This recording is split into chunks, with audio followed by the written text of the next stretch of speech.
होठ पर लिपस्टिक बका था कलर के चुना जस गोर भइल गलिया निखर के होठ पर लिपस्टिक बका था कलर के चुना जस गोर भइल गलिया निखर के तोहर सावा विचार आवा हो जाना पर मौका मिली त चूकब ना सुना जवानी तो हजारदा के पुराने भइल चबाबिल के ठूक बना जवानी तो हजारदा के पान भइल चबाबिल के ठूक बना भोरिया तनी करे जाओ जोर जाइबो म्यूजिक बाय आर्या शर्मा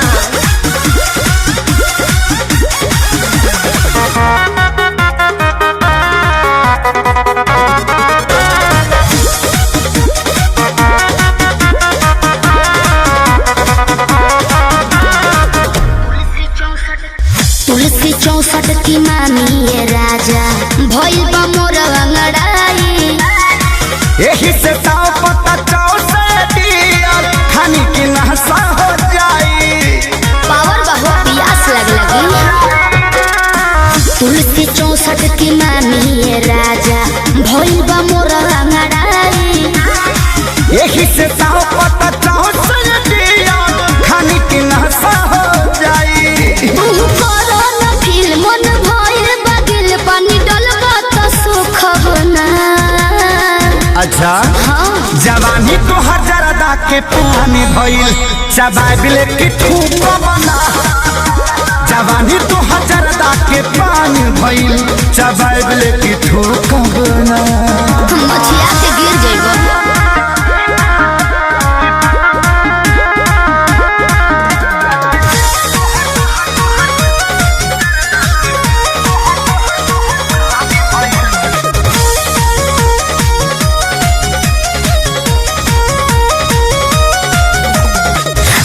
बनी कलकत्ता के भइल तोहरे ला कटल सुपारी